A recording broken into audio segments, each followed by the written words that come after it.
открою Библию.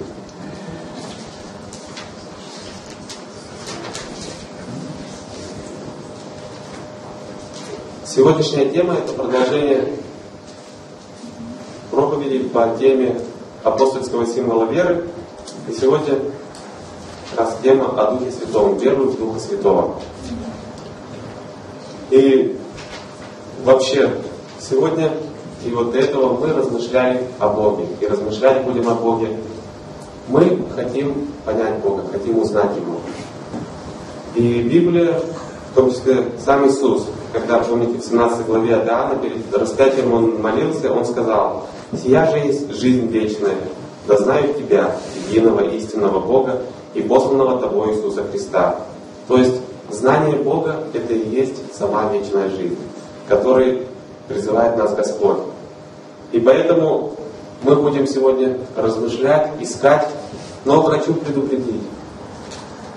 Не думайте, что мы своими силами, своим умом можем понять Бога. Мы лишь ищем Его, но ответ дает Он сам, откровение дает Он сам. Поэтому наши размышления, они лишь как ходьба во тьме. Но когда Бог осветит наш разум, когда Бог нам даст свет, тогда мы сможем понять действительно этот ответ. Поэтому сегодня мы просто показываем Богу, что мы хотим Его знать. А Он пусть нам сам покажет, насколько Он хочет, чтобы мы Его знали, насколько Он нам хочет открыться.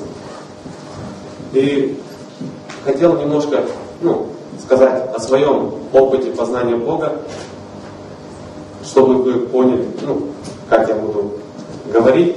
Сначала, когда я первый раз встретился с Богом, я узнал, что Бог есть любовь. И я подумал, вот одна сторона медали, мне надо узнать вторую, я буду знать Бога. Но когда я узнал еще одну сторону Бога, я уже представил Бог как куб. То есть две стороны я узнал, еще 4 появилось. Потом, когда еще одна, и стало у меня впечатление о Боге, как вот это, знаете, зеркальный шар, у которого много граней, лучики, от которого светят. И я понял, что я знаю лишь маленький фрагмент, и там столько много. И чем больше познаешь Бога, чем больше Бога узнаешь, тем понимаю, что больше я не знаю. Поэтому я могу вам сказать, что чем больше мы Бога познаем, тем мы больше понимаем, что вечности не хватит Его познавать. И первый опыт, сейчас смешно, конечно, это звучит. Когда я узнал, что Бог меня любит, я подумал, я испугался. Вот я привыкну к Божьей любви. И как я буду ценить Его любовь? Как я буду жить дальше с Богом, если я не смогу эту любовь ценить? Слава Богу, я был в заблуждении, я ошибался. Божья любовь настолько же безгранична, как и сам Бог, что она не может надоесть, она не может, к ней нельзя привыкнуть. Бог постоянно что-то делает такое, показывая свою любовь, что начинаешь понимать, что Божья любовь безгранична, и нет предела Божьей любви, к ней нельзя привыкнуть. Поэтому давайте мы сейчас, после такого небольшого личного свидетельства, давайте перейдем к размышлению о Боге.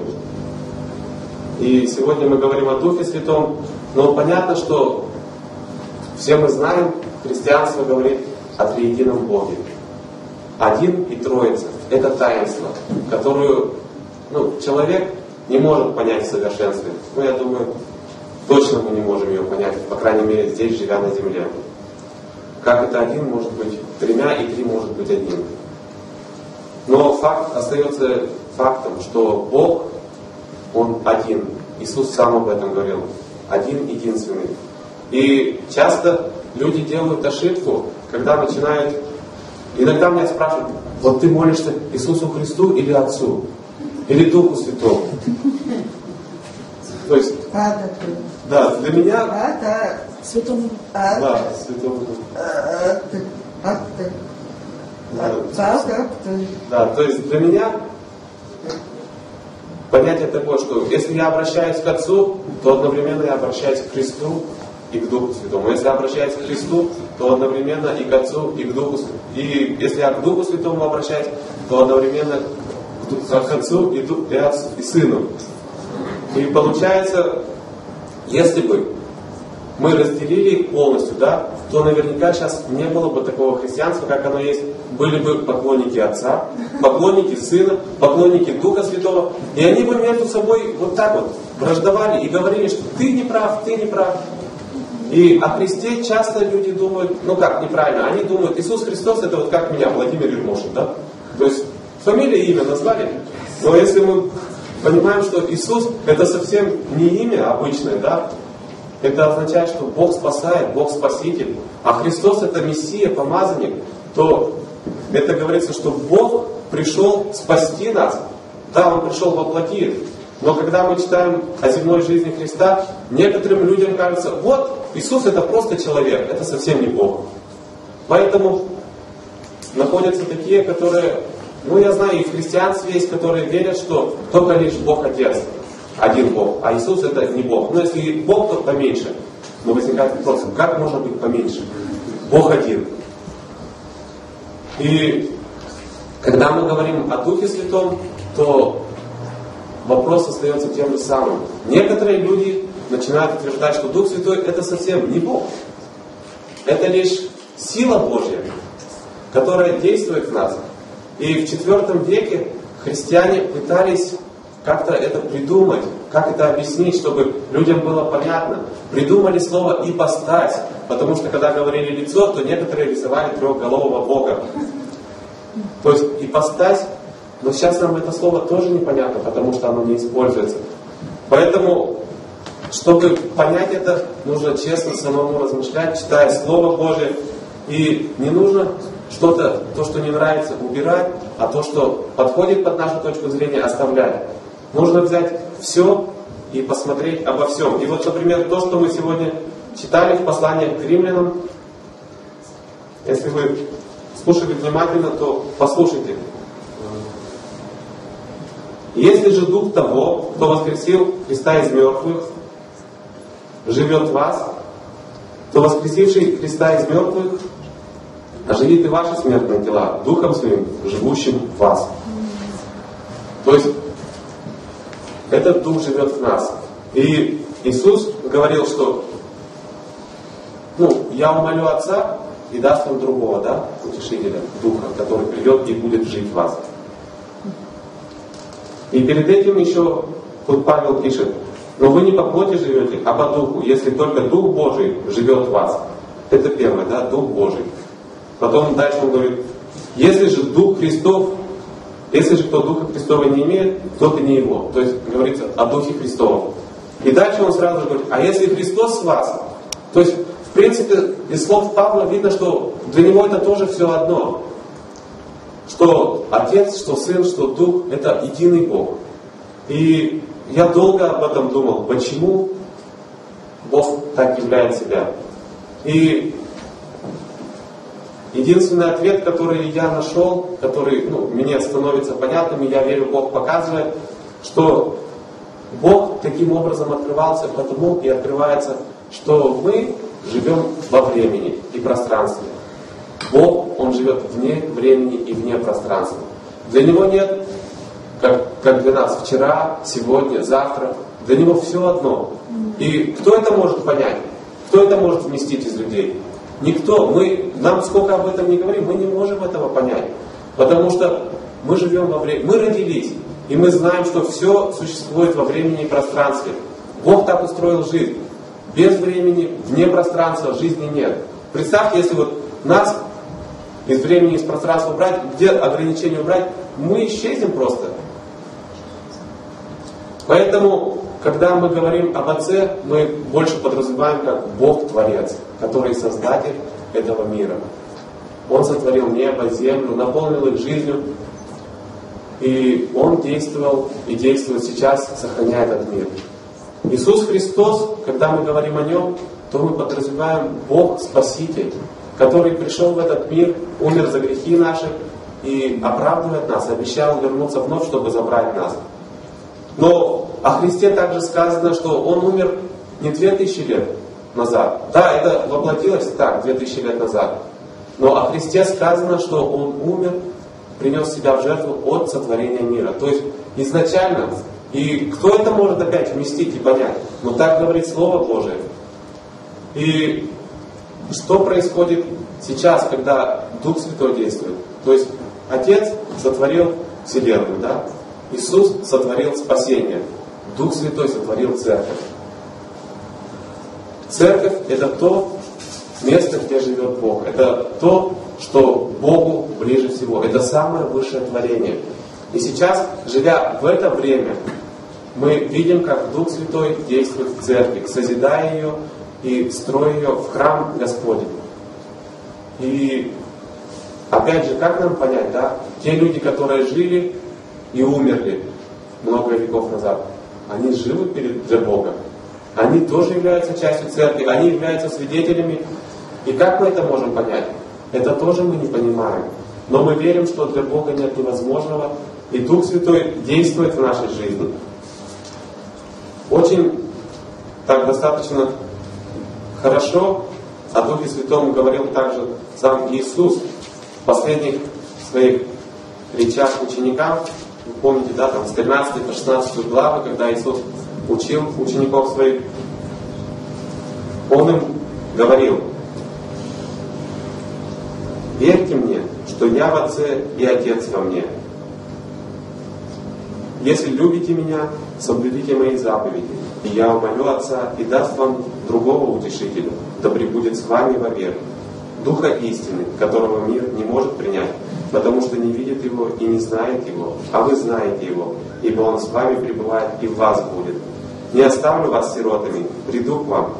Еще немного, и мир Меня не увидит.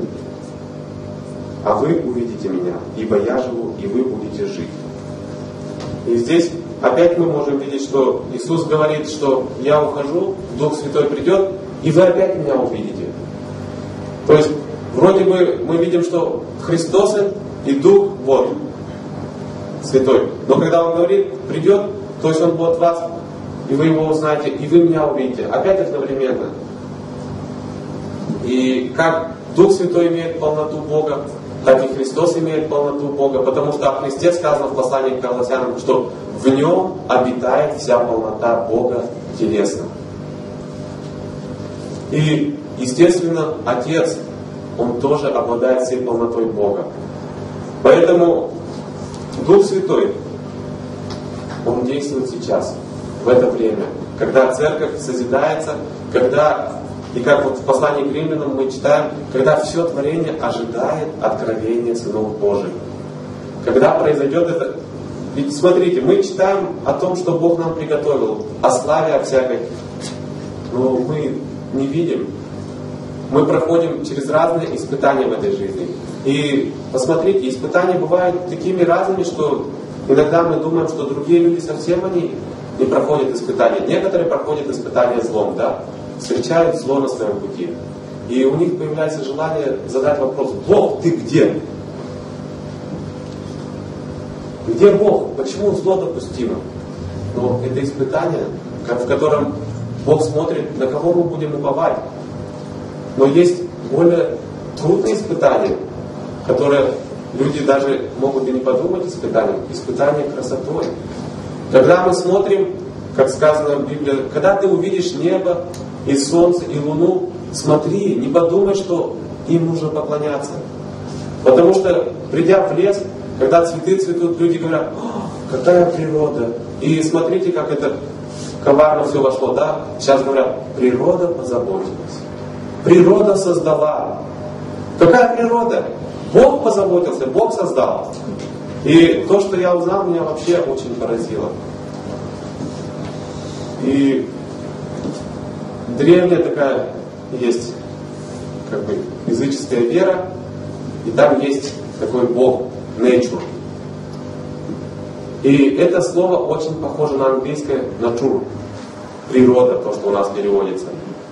И этот Бог является таким безликим, непонятным. То есть Он вроде бы все объемлет, но непонятный, безликий.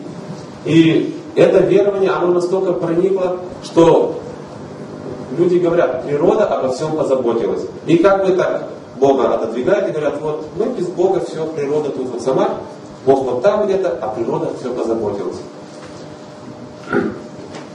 Поэтому Иисус и сказал дальше в Евангелии от Иоанна, Но я истину говорю вам, лучше для вас, чтобы я пошел. Ибо если я не пойду, утешитель не придет к вам.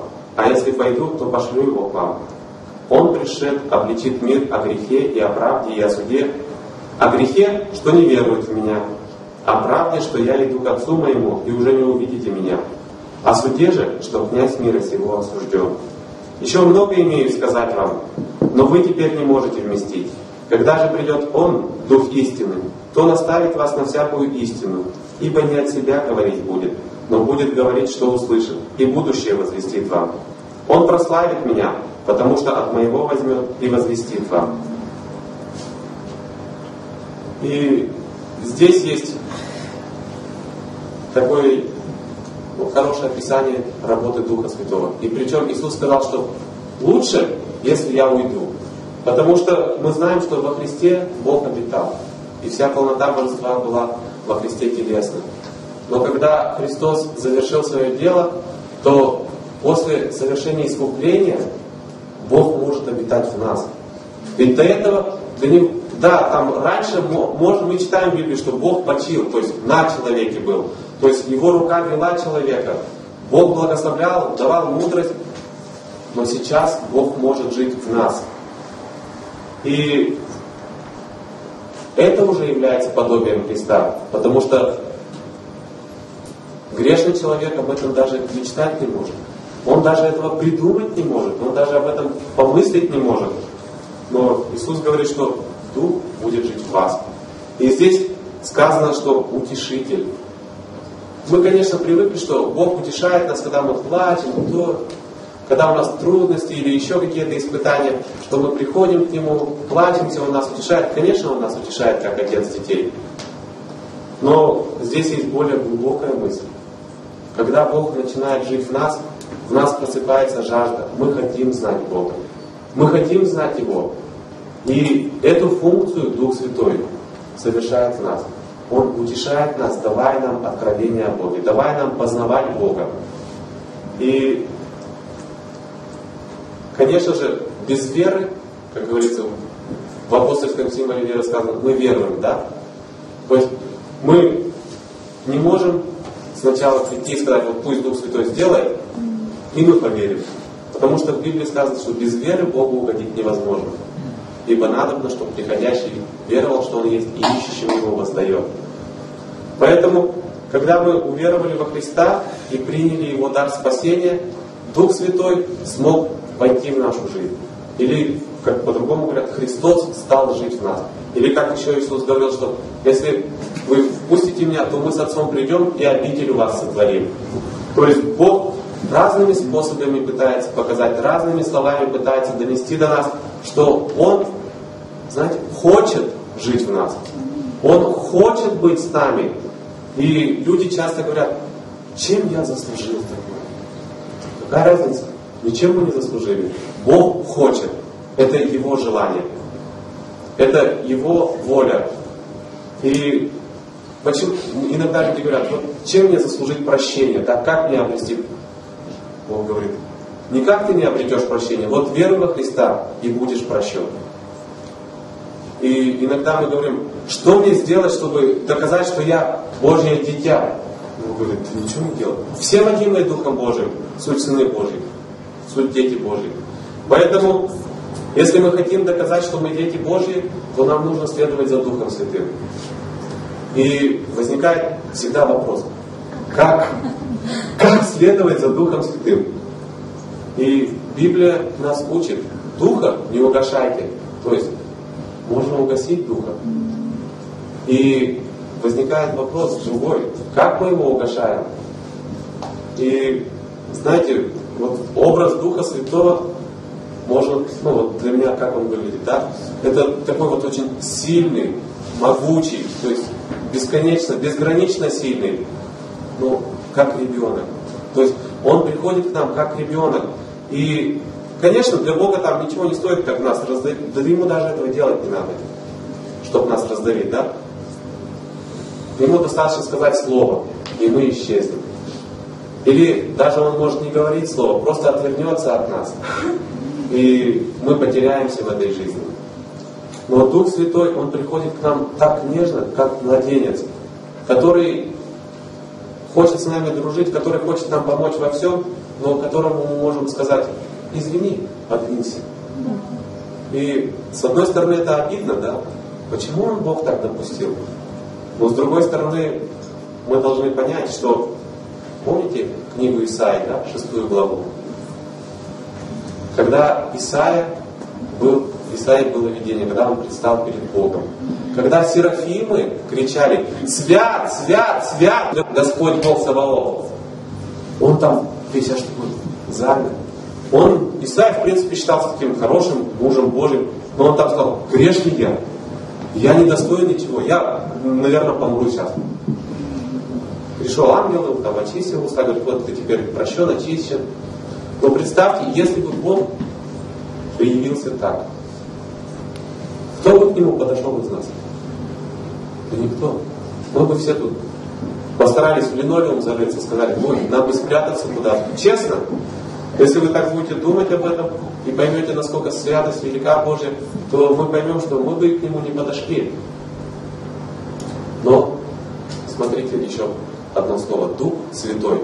Да, мы часто говорим: Бог Святой, Иисус Святой. То есть святость — это характеристика Бога, которая есть только у Него. И когда о людях говорят «святой человек», то это не из-за того, что он что-то сделал, да?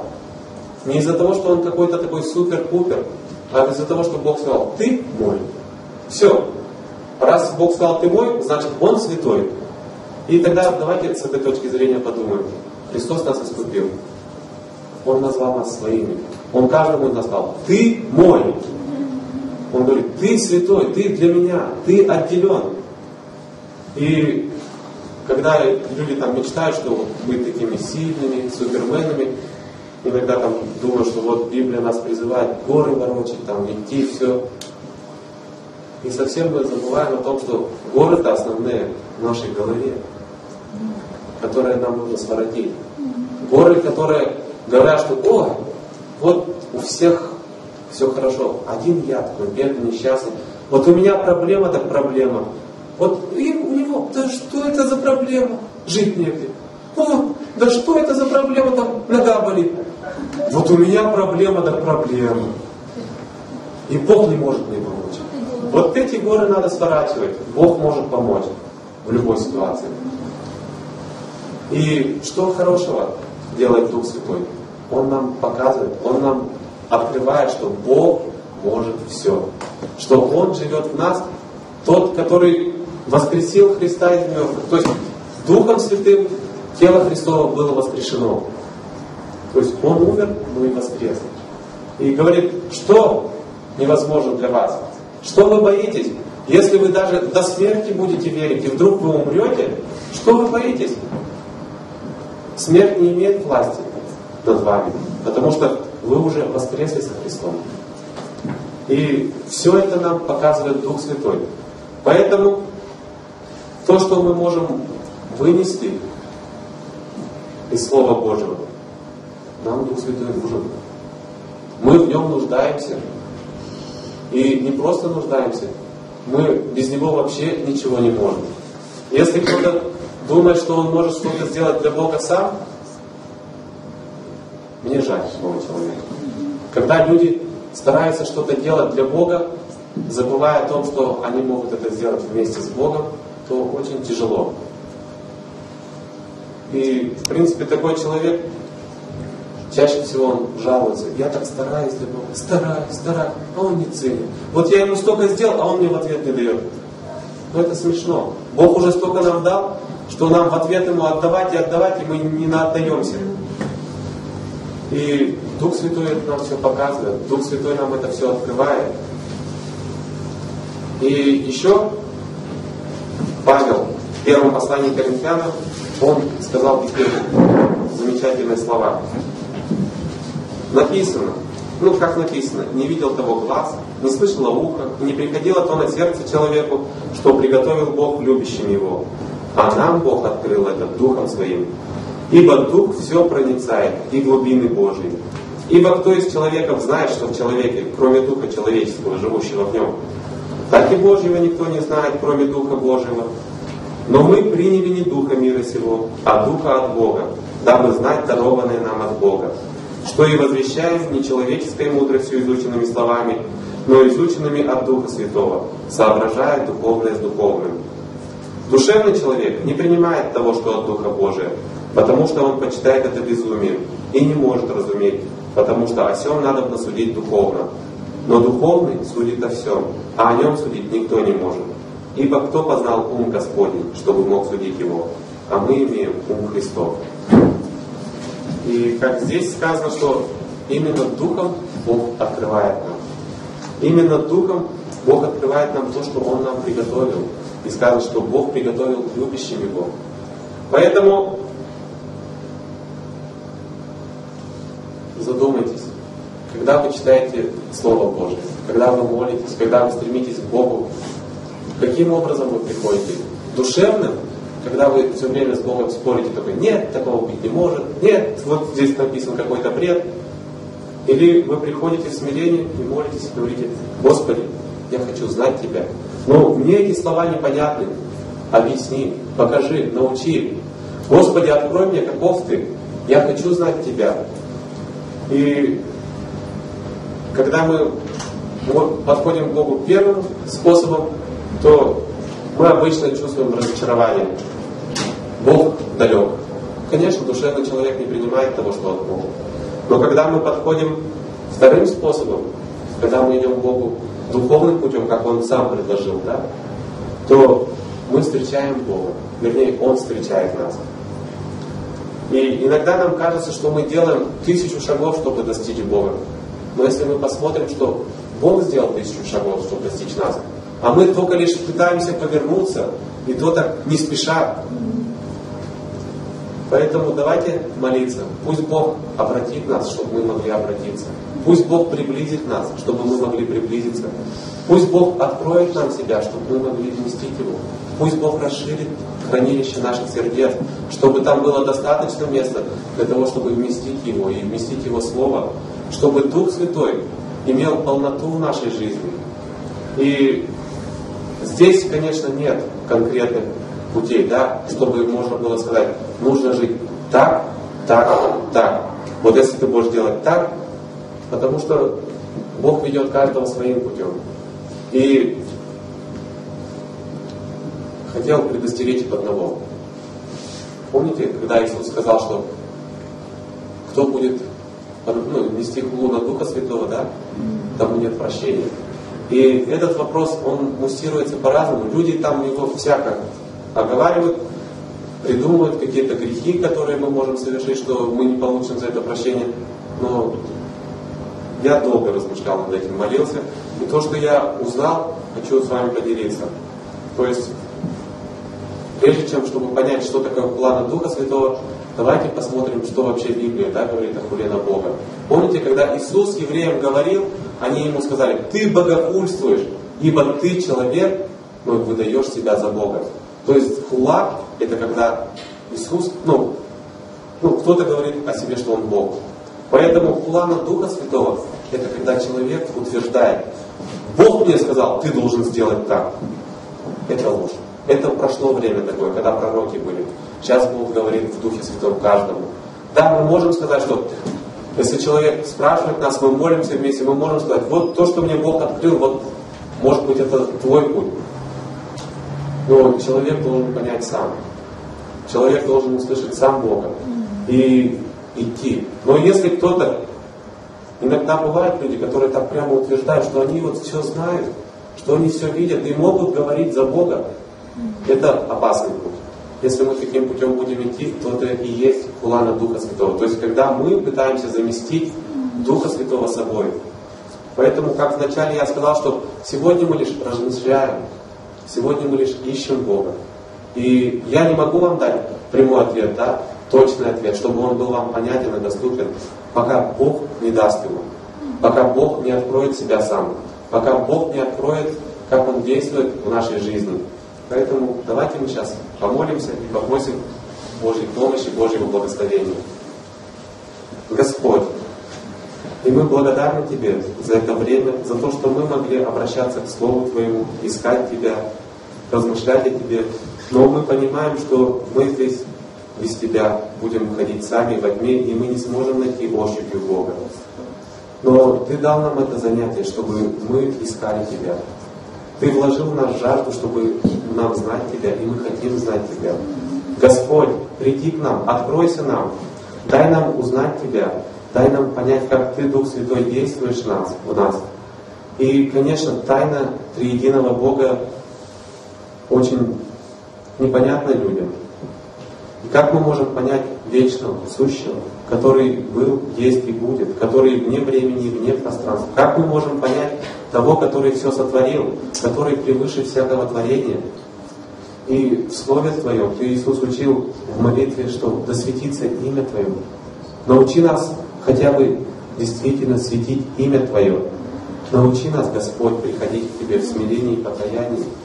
Научи нас, чтобы, когда Ты, Дух Святой, действуешь в нас, мы не оскорбляли и не угошали Духа Святого, но могли следовать за Тобой, чтобы Ты мог вести нас, и мы вполне могли осознавать себя Твоими чадами, Твоим творением, чтобы мы могли познавать Тебя и видеть, насколько Ты велик, и чтобы мы знали, что и жизни на земле, и, наверное, вечности не хватит, чтобы познать все Твое величие.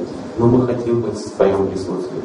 Мы хотим видеть Твою святость, как видел это Исаия. Мы хотим поклоняться Тебе в духе и истине, как Ты, Иисус, учил. Потому что Бог есть Дух, и поклоняющиеся Ему должны поклоняться, как наставляет Дух истины. Наставь нас, научи нас, веди нас за собой, Господь, Духом Своим. Слава Тебе и хвала. Во имя Твое, Иисус, мы молимся, наш Спаситель Господь. Аминь.